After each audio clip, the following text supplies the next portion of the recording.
जी अस्सलाम वालेकुम जनाब। बिस्मिल्लाहिर्रहमानिर्रहीम। अल्लाहुम्मा सल्ली अला मुहम्मद व अला आले Muhammad. Welcome to new vlog. मैं हाँ शहद अल हनीफ। तुसी देखते पे YouTube channel Rhyme vlog 5060। YouTube channel Rhyme vlog 5060। उम्मीद है दोस्तों तुसी सारे ही खैर खरीए नाल होंगे। बाकी चलते हैं नवे और मजेदार व्लॉग वाले बने नूं। उस तो पहले जिन्होंने हाले के साडे चैनल में सबसक्राइब नहीं किया लाजमी जाके सबसक्राइब कराया करो 5060 नूं। ठीक है, वीडियो वॉच कराया करो, वीडियो पूरी देखा करो। तो बाकी चलते नवे मजेदार व्लॉग वाले बने नूं। ते चैनल में सबसक्राइब बेल आइकन नूं प्रेस लाजमी कराया करो। ठीक है, बैठा सीगा रूम ते, मैं कहा रूम तो ब्लॉग स्टार्ट करते हैं, देखते हैं कि सूरत हाल बनती है। हाल उस्ताद जी नवी जगह ते आए सीगे, मैं कहा चलो इत्थों का भी पिंड का माहौल दिखा दईए। सारा पिंड ही है ना, मस्जिद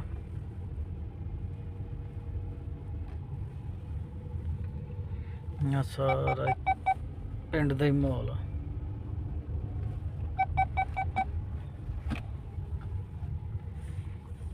ਉਹ ਬੇਰੀ ਦਾ ਦਰਖਤ ਲੱਗਾ ਹੋਇਆ, ਬੇਰੀ ਇਦਾਂ ਦੀਆਂ ਜਗ੍ਹਾ ਮੈਂ ਕਿਹਾ ਚਲੋ ਦਿਖਾਈ ਜਾਓ ਜੀ, ਵਲੌਗ ਬਣਾਓ। ਆ ਵੀ ਸਾਰੇ ਦਰਖਤ ਲੱਗੇ ਆ ਘਰਾਂ ਦੇ ਅੱਗੇ। ਇੱਥੇ ਇਹ ਚੀਜ਼ ਮੈਂ ਦੇਖੀ ਹੈ, ਇਹ ਨਾ ਇਹਨਾਂ ਚੀਜ਼ਾਂ ਨੂੰ ਬੜਾ ਹਿੱਟ ਕਰਦੇ ਦਰਖਤ ਲਾਉਣ ਨੂੰ ਨਾ।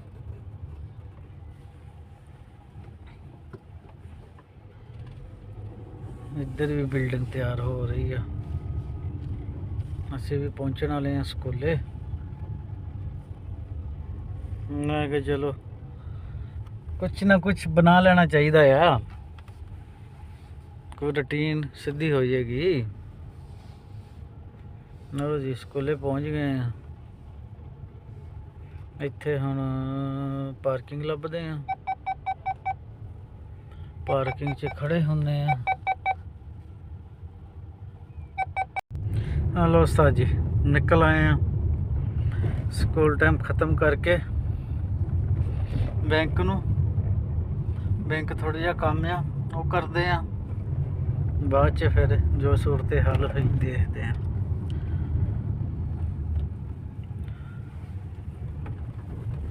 निकल चलिए बैंक नू, बैंक बैंक चलते बैंक। हाँ उस्ताद जी, साढ़े घरों के कोल जिहड़े कॉफ़ी शॉप आ, कॉफ़ी शॉफी मिलती इत्थे। इत्थे बड़ा रश हुंदा शामी 3 बजे तो बाद ना, बड़ा रश हुंदा। इत्थों दी गड्डी नहीं लंघ सकदी, साइड तो नहीं जाना पैंदा।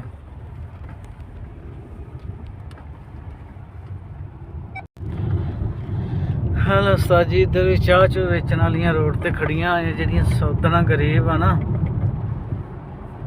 मस्कीन आ बेचारियां, ओका ही गरीब आ जड़ियां। वो फिर इदा रोड ते खलो के ना चाह चू बेच लेंदियां वा, पकौड़े कोई समोसे अपने घरों बना के लियाउंदियां वा। वो फिर लोग इत्थों लंघदे नुंघदे लै जांदे आ, कोई मदद कर दिंदे आ। मसलन इन्हां दा निजाम तुरिया रहिंदा वा, इन्हां दा निजाम तुरिया रहिंदा वा। बस इदां दा करके निजाम इन्हां दा। मैनूं लगदा इत्थे पार्किंग नहीं हैगी ते अंदर ही जाना पैना वा, अंदर ही जाना पैना सानू, अंदर ही इधर पिछे बैंक दे पार्किंग ना सारी बैंक ही आ, ते इधरले बने पार्किंग आ बैंक दी। आ सारी पार्किंग आ बैंक दी।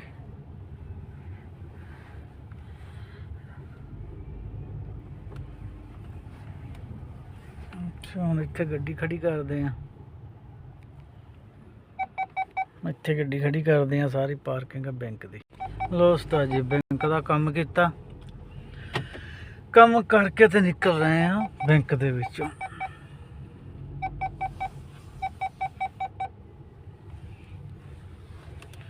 हाँ लो जी बैंक का आ जी रास्ता है बाहर जान का। अब बैंक वाले खड़े हैं 2 जने, ये मेजर आ इत्थों दे बड़े अफसर आ।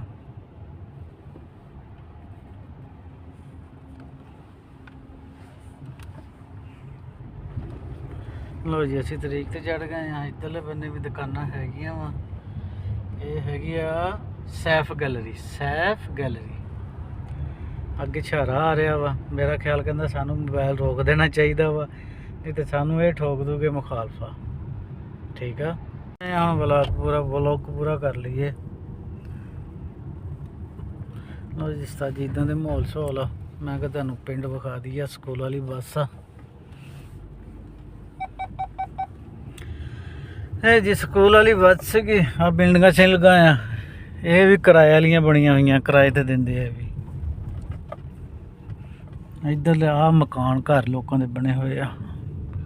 ਇਹ ਗੌਰਮੈਂਟ ਨੇ ਬਣਾ ਕੇ ਦਿੱਤੇ ਹੋਏ ਆ, ਲੇਕਿਨ ਇਹ ਮੁੱਲ ਖਰੀਦ ਲਏ ਲੋਕਾਂ ਨੇ। ਇਹ ਗੌਰਮੈਂਟ ਬਣਾ ਕੇ ਦੇ ਦਿੰਦੀ ਨਾ ਸਾਰੇ, ਤੇ ਫਿਰ ਮੁੱਲ ਲੈ ਲੈਂਦੇ ਆ ਕਿਸ਼ਤਾਂ ਤੇ। ਆਪਣੇ ਤਰ੍ਹਾਂ ਨਹੀਂ ਕਿਸ਼ਤਾਂ ਵੀ ਜਿੱਦਾਂ ਆਪਣੇ ਪੈਸੇ ਵੱਧ ਪਾ ਦਿੰਦੇ ਆ ਨਾ, ਇੱਥੇ ਉਹ ਹਿਸਾਬ ਨਹੀਂ ਹੈਗਾ। ਇੱਥੇ ਬਸ ਜਿਹੜਾ ਨਗਦਾਂ ਦਾ ਵੀ ਉਹੀ ਰੇਟ ਆ ਤੇ ਕਿਸ਼ਤਾਂ ਦਾ ਵੀ ਉਹੀ ਰੇਟ ਆ।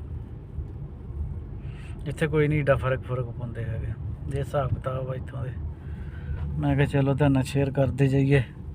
ਇਹ ਹੁਣ ਪਤਾ ਨਹੀਂ ਵਲੋਗ ਕਿੱਥੇ ਪੂਰਾ ਹੋਣਾ ਵਾ, ਲੇਕਿਨ ਟਾਈਮ ਵਾਵਾ ਲੰਘੀ ਜਾਣ ਦਿਆ ਆ। ਸਾਰੀਆਂ ਗਲੀਆਂ ਗੁਲੀਆਂ ਤੁਹਾਨੂੰ ਮੈਂ ਦਿਖਾਈ ਜਾਣ ਦਿਆਂ ਆ। ਪਿੰਡ ਮਾਹੌਲ ਦੀਆਂ, ਇਹ ਪਿੰਡ ਮਾਹੌਲ ਆ। ਬਾਕੀ ਸਾਡੇ ਸ਼ਹਿਰ ਵਰਗਾ ਜਾਂ ਸਾਡੇ ਪਿੰਡ ਵਰਗਾ ਤਾਂ ਨਹੀਂ ਇਹ ਮਾਹੌਲ ਹੈਗਾ। ਉਹਦੀਆਂ ਤਾਂ ਕਿਆ ਬਾਤਾਂ ਆ, ਲੇਕਿਨ ਇਹਦੀਆਂ ਇਹ ਸਾਰਾ ਨਾ ਸਿਸਟਮ ਸਾਡੇ ਪਿੰਡਾਂ ਤੋਂ ਪਿੱਛੇ ਹੀ ਆ। ਸਾਡੇ ਪਿੰਡਾਂ ਤੋਂ ਸਾਰਾ ਸਿਸਟਮ ਪਿੱਛੇ ਹੀ ਆ ਬਾਈ। ਆ ਮਕਤਬ ਜਰੀਰ ਦੀ ਬਿਲਡਿੰਗ ਆ, ਇੱਧਰ ਮਕਤਬ ਜਰੀਰ ਆ। ਮਸਲਨ ਉੱਥੇ ਹਰ ਚੀਜ਼ ਲੱਭਦੀ ਆ, ਮੋਬਾਈਲ ਸ਼ਵੈਲ ਹਰ ਚੀਜ਼ ਇੱਦਾਂ ਦੀਆਂ ਚੀਜ਼ਾਂ। ਇੱਕ ਮੈਂ ਵੀਡੀਓ ਬਣਾਈ ਸੀਗੀ ਮਕਤਬ ਜਰੀਰ ਤੇ ਵੀ, ਅੰਦਰ ਮੈਂ ਵੀਡੀਓ ਬਣਾਈ ਸੀਗੀ। ਉਹ ਸੀਗੀ ਪਹਿਲੇ ਚੈਨਲ ਤੇ ਸੀਗੀ, ਮੈਨੂੰ ਲੱਗਦਾ ਇਹਦੇ ਤੇ ਨਹੀਂ ਹੈਗੀ। ਉਹ ਮੈਂ ਬਿਲਕੁਲ ਹੀ ਅੰਦਰ ਜੀ ਵੀਡੀਓ ਬਣਾਈ ਸੀਗੀ। ਆ ਵੀ ਸਕੂਲ ਆ, ਮਦਰਸਾ ਸਕੂਲ ਆ। ਇੱਥੇ ਵੀ ਅੱਜ ਕੱਲ੍ਹ ਛੁੱਟੀ ਟਾਈਮ ਨਾ ਹੋ ਰਹੀ ਨਾ, ਤਦ ਰਸ਼ ਪਿਆ ਹੋਇਆ ਵਾ। ਇੱਧਰ ਸਾਰੇ ਕੰਮ ਕੁਮ ਸ਼ੁਰੂ ਆ। ਹੁਣ ਜਿਹੜੀਆਂ ਜਗ੍ਹਾ ਖਾਲੀ ਪਈਆਂ ਸੀ ਲੁਕਣ ਲੱਗ ਪਈਆਂ ਵਾ। ਅੱਗੇ ਵੀ ਬਿਲਡਿੰਗਾਂ ਆ ਗਈਆਂ ਜਿਹੜੀਆਂ ਗੌਰਮੈਂਟ ਬਣਾ ਕੇ ਵੇਚੀਆਂ ਹੋਈਆਂ ਨਾ। ਇੱਥੇ ਜ਼ਿਆਦਾ ਕੰਮ ਗੌਰਮੈਂਟ ਹੀ ਕਰਦੀ ਇੱਦਾਂ ਦਾ, ਖੁਦ ਤਿਆਰ ਕਰਦੇ ਆ ਕਰਕੇ ਤੇ ਫਿਰ ਵੇਚ ਦਿੰਦੇ ਅੱਗੇ। ਸਾਰੀਆਂ ਗੌਰਮੈਂਟ ਨਹੀਂ ਵੇਚੀਆਂ ਹੋਈਆਂ। ਬਾਕੀ ਇੱਦਾਂ ਦੇ ਮਾਹੌਲ ਸ਼ਹੌਲ ਆ। ਮੈਂ ਕਿਹਾ ਚਲੋ ਚੈੱਕ ਕਰਾ ਦਈਏ ਤੁਹਾਨੂੰ ਗਲੀਆਂ ਛਲੀਆਂ ਜਰਾ ਸਾਊਦੀ ਅਰਬ ਦੇ ਪਿੰਡ ਦੀਆਂ। ਇਸ ਪਿੰਡ ਦਾ ਨਾਮ ਪਤਾ ਕੀ ਆ? ਹਾਈ ਅਲ ਆਰਦ। ਇਹਨੂੰ ਕਹਿੰਦੇ ਆ ਹਾਈ ਅਲ ਆਰਦ। ਇਹਦੇ ਨਾਲ ਹੀ ਪਰਲੇ ਬੰਨੇ ਇੱਧਰਲੇ ਬੰਨੇ ਨੂੰ ਹੈਗਾ ਵਾ ਹਾਈ ਅਲ ਅਮਾਨਾ। ਇਹ ਹੈਗਾ ਹਾਈ ਅਲ ਆਰਦ।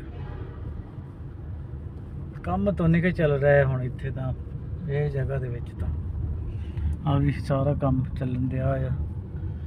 ਆ ਵੀ ਸਾਰੇ ਪਤਾ ਨਹੀਂ ਕੀ ਬਣਾਈ ਜਾਂਦਾ ਹੈ, ਹੁਣ ਖੁਦਾ ਜਾਣਦਾ ਹੈ, ਲੇਕਿਨ ਕੰਮ ਅਗਲੇ ਕਰੀ ਜਾਂਦਾ ਹੈ। ਹੋਰ ਵੀ 3-4 ਕੰਮ ਚਾਲੂ ਹੋਏ ਆ, ਉਹ ਵੀ ਤੁਹਾਨੂੰ ਮੈਂ ਦਿਖਾਉਣਾ ਅੱਜ।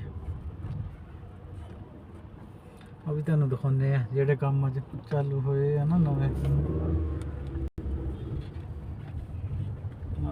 ਇੱਥੋਂ ਰੋਡ ਜਿਹੜਾ ਰਸ਼ ਹੁੰਦਾ ਹੈ, ਇੱਥੋਂ ਦੇਖ ਕੇ ਲੰਘਣਾ ਪੈਂਦਾ, ਕਿਉਂਕਿ ਅਸੀਂ ਇੱਥੋਂ ਮੁੜਨਾ ਹੁੰਦਾ। ਹੁਣ ਆ ਵੀ ਕੰਮ ਚਾਲੂ ਹੋ ਰਿਹਾ ਨਵਾਂ। ਮਸਲਨ ਇਹ ਠੇਕਾ ਹੋ ਗਿਆ ਵਾ ਤੇ ਉਹਨਾਂ ਨੇ ਸ਼ੁਰੂ ਕਰ ਦਿੱਤੀਆਂ ਵਾ ਲੋਹੇ ਦੀਆਂ ਚਾਦਰਾਂ ਲਾਉਣੀਆਂ ਸਾਈਡ ਤੇ। ਇੱਥੇ ਪਹਿਲਾਂ ਚਾਦਰ ਲਾਉਂਦੇ ਆ ਨਾ ਸਾਈਡ ਤੇ ਹਿਫਾਜ਼ਤ ਵਾਸਤੇ। ਆ ਸਾਰੇ ਲੱਗ ਗਏ ਸਰੀਏ ਸੁਰੀਏ। ਜਿੱਦਾਂ ਪਰਲੇ ਬੰਨੇ ਨੂੰ ਤੁਹਾਨੂੰ ਲੋਹੇ ਦੀ ਚਾਦਰ ਦਿਸਦੀ ਵੀ ਲੱਗੀ ਹੋਈ, ਉੱਦਾਂ ਇੱਥੇ ਵੀ ਚਾਦਰ ਲੱਗਣੀ ਆ। ਇਹੀ ਸਿਸਟਮ ਆ। ਵੀ ਟਾਵਰ ਲੱਗ ਗਿਆ ਵਾ। ਇਹਨੂੰ ਟਾਵਰ ਪਤਾ ਨਹੀਂ ਕਾਹਦਾ ਲੱਗਿਆ, ਇਹ ਵੀ ਨਵਾਂ ਹੀ ਲੱਗਿਆ। ਇਹਦੇ ਤੁਹਾਨੂੰ ਮੈਂ ਸਰੀਏ ਸੁਰੀਆ ਦਿਖਾਏ ਸੀ, ਮੋਟੇ ਸਰੀਏ, ਬਹੁਤ ਮੋਟੇ ਸਰੀਏ ਪਏ ਇਹਦੇ 'ਚ। ਆ ਵੀ ਸਾਰੇ ਕੰਮ ਚਾਲੂ ਆ, ਵੀ ਚਾਲੂ ਆ। ਆ ਵੀ ਸਾਰਾ ਕੰਮ ਚਾਲੂ ਆ। ਕੰਮ ਬਹੁਤ ਚਾਲੂ ਹੋ ਗਿਆ ਇੱਥੇ। ਹੁਣ ਮਸਲਨ ਆ ਜਿਹੜਾ ਤੁਹਾਨੂੰ ਕੰਦਬਲਾ ਦਿਸਦਾ ਨਾ, ਇਹ ਵੀ ਹੁਣ 15-20 ਦਿਨਾਂ ਦੇ ਵਿੱਚ ਇਹ ਵੀ ਉੱਡ ਜੂਗਾ ਇੱਥੋਂ। ਇੱਥੇ ਫਿਰ ਬਿਲਡਿੰਗ ਬਣਨੀਆਂ ਸ਼ੁਰੂ ਹੋ ਜੂਗੀਆਂ। ਹੁਣ ਇਹ ਨਹੀਂ ਪਤਾ ਵੀ ਇੱਥੇ ਬਣਦਾ ਕੀ ਹੈ। ਆ ਦੇਖ ਨਾ, ਇੱਧਰ ਬਿਲਡਿੰਗ ਤਿਆਰ ਹੋ ਗਈ ਹੈ, ਤਿਆਰ ਹੋਣ ਦੇ ਥੱਲੋਂ ਉਹਨਾਂ ਨੇ ਨੀਆਂ ਚੱਕਣ ਲੱਗ ਪਏ ਆ, ਮਾਲ ਸ਼ਾਲ ਪਾਤਾ ਸਾਰਾ। ਬਸ ਇੱਦਾਂ ਦੇ ਮਾਹੌਲ ਸ਼ਹੌਲ ਆ। ਮੈਂ ਕਿਹਾ ਚਲੋ ਯਾਰ ਸ਼ੇਅਰ ਕਰਦੇ ਰਹੀਏ। ਆਹ ਸਾਰੇ ਕੰਮ ਚਾਲੂ ਆ। ਪਾਣੀ ਵਾਲੀਆਂ ਟੈਂਕੀਆਂ ਆ ਕੇ ਖਲੋ ਗਈਆਂ ਇੱਥੇ ਪਾਣੀ ਵਾਲੀ ਟੈਂਕੀ ਦਾ ਕੰਮ ਠੀਕ ਆ, ਕਿਉਂਕਿ ਇੱਥੇ ਪਾਣੀ ਬਾਹਰੋਂ ਆਉਂਦਾ ਨਾ, ਹਾਲੇ ਤੱਕ ਸਪਲਾਈ ਦਾ ਪਾਣੀ ਨਹੀਂ ਆਇਆ ਹੈਗਾ। ਸਪਲਾਈ ਦਾ ਪਾਣੀ ਹੈਗਾ ਆ, ਬਾਕੀ ਉਹ ਏਡਾ ਖਾਸ ਨਹੀਂ ਹੁੰਦਾ ਕਿਉਂਕਿ ਏਰੀਆ ਨਵਾਂ ਨਾ ਇਹ। ਤੇ ਨਾ ਹੀ ਥੱਲੇ ਹਲੇ ਗਟਰ ਵਾਲੀ ਪਾਈਪ ਲਾਈਨ ਆ ਇਹਨਾਂ ਨੇ ਪਾਈ ਹੋਈ। ਇਹ ਸਾਰੇ ਹਲੇ ਕੰਮ ਚਾਲੂ ਆ, ਪੈ ਰਹੀ ਆ, ਹੁਣ ਪਾਉਣ ਲੱਗ ਪਿਆ, ਇੱਧਰ ਵੀ ਪਾਉਣ ਲੱਗ ਪਿਆ। ਸਾਰੀ ਪਾਈਪ ਲਾਈਨ ਵਗੈਰਾ ਨਾ ਪਾਉਣ ਰਹੇ ਆ। ਬਾਕੀ ਦੇਖੋ ਅੱਗੇ ਕੀ ਸਿਸਟਮ ਬਣਦੇ ਆ। ਆ ਵੀ ਦੁਕਾਨਾਂ ਕੰਮ ਚਾਲੂ ਆ। ਕੰਮ ਇੱਥੇ ਅਖੀਰ ਹੋਈ ਖੜੀ, ਅੱਲਾ ਕਰੇ ਕੰਮਾਂ ਵਾਲੀ ਖੁੱਲਣ ਲੱਗ ਪਿਆ ਕੰਮ ਇੱਥੇ ਵੀ। ਪਹਿਲਾਂ ਬੰਦ ਸੀਗੇ, ਪਹਿਲਾਂ ਏਡੇ ਖਾਸ ਨਹੀਂ ਸੀ ਚੱਲਦੇ, ਲੇਕਿਨ ਹੁਣ ਧੜਾ ਧੜ ਚਾਲੂ ਆ ਗਿਆ ਜੀ ਸਾਡਾ ਏਰੀਆ। ਬਾਕੀ ਬਾਅਦ 'ਚ ਦੇਖਦੇ ਹਾਂ ਕੀ ਸੂਰਤ ਹਾਲ ਬਣਦੀ ਹੈ। ਸਾਰਾ ਏਰੀਆ ਸਾਡਾ ਉਹ ਸਾਹਮਣੇ ਤੁਹਾਨੂੰ 2 ਕੁਰਸੀਆਂ ਦਿਸਦੀਆਂ ਹੋਣੀਆਂ, ਉੱਥੇ ਅਸੀਂ ਬੈਠੀ ਦਾ ਵਾ। ਆਹ ਸਾਹਮਣੇ ਗੱਪਸ਼ਪ ਲਾਈ ਦੀ ਆ, 5-7 ਮੁੰਡੇ ਬਹਿ ਜਾਂਦੇ ਆ, ਉਹ ਇੱਕ ਦੂਸਰੇ ਦੀਆਂ ਬਦਖੋਈਆਂ, ਲੜਾਈ ਝਗੜੇ ਸਭ ਕੁਝ ਹੁੰਦਾ ਰਹਿੰਦਾ ਇੱਥੇ। ਆਹ ਕੁਰਸੀਆਂ ਜਿਹੜੀਆਂ ਪਈਆਂ ਨਾ, ਇਹ ਆ ਸਾਡੇ ਬਹਿਣ ਦੀ ਜਗ੍ਹਾ। ਹਾਲੇ ਸਾਡੀ ਅਸੀਂ ਗੱਡੀ ਲਾ ਰਹੇ ਆ ਇੱਥੇ ਵਿੱਚ। ਅਸੀਂ ਹੁਣ ਗੱਡੀ ਖੜੀ ਕਰ ਦਿੱਤੀ ਆ। ਆਵਾਜ਼ ਆਉਂਦੀ ਆ ਨਾ ਗੱਡੀ ਦੀ, ਉਹ ਕਹਿੰਦੀ ਆ ਅੱਗੋਂ ਨੇੜੇ ਲੱਗ ਗਈ ਆ। ਬਾਕੀ ਲੱਗ ਗਈ ਤਾਂ ਹੁਣ ਕੀ ਕਰੀਏ, ਕਿਉਂ ਜੀ। ਤੇ ਬਾਕੀ ਚਲੋ ਠੀਕ ਹੈ ਦੋਸਤੋ, ਇਸ ਵਲੋਗ ਦਾ ਇੱਥੇ ਐਂਡ ਕਰਦੇ ਪਏ ਹਾਂ। ਬਾਕੀ ਇਨਸ਼ਾਅੱਲਾ ਮਿਲਾਂਗੇ ਨਵੀਂ ਵੀਡੀਓ ਨਾਲ, ਨਵੀਆਂ ਗੱਲਾਂ ਨਾਲ। ਜੇ ਤੁਹਾਨੂੰ ਸਾਡਾ ਵਲੋਗ ਅੱਛਾ ਲੱਗਿਆ ਤਾਂ ਸਾਡੇ ਚੈਨਲ ਨੂੰ subscribe, share, comment, bell icon press ਲਾਜ਼ਮੀ ਕਰਿਓ, ਕਿਉਂਕਿ ਆਉਣ ਵਾਲੀ ਵੀਡੀਓ ਵੀ ਤੁਹਾਡੇ ਤੱਕ ਆਸਾਨੀ ਨਾਲ ਪਹੁੰਚ ਜਾਵੇ। ਇਹ ਗੱਲਾਂ ਤੁਹਾਨੂੰ ਸ਼ੁਰੂ 'ਚ ਵੀ ਦੱਸੀ ਦੀਆਂ, ਬਾਅਦ 'ਚ ਵੀ ਦੱਸੀ ਦੀਆਂ, ਕਿਉਂਕਿ ਤੁਸੀਂ ਭੁੱਲ ਜਾਂਦੇ ਸੀ। ਭੁੱਲਿਆ ਨਾ ਕਰੋ, ਠੀਕ ਆ। ਤੇ ਬਾਕੀ ਇਨਸ਼ਾਅੱਲਾ ਮਿਲਾਂਗੇ ਨਵੀਂ ਵੀਡੀਓ ਨਾਲ। ਤਬ ਤੱਕ ਕੇ ਲਈ ਅੱਲਾ ਹਾਫਿਜ਼।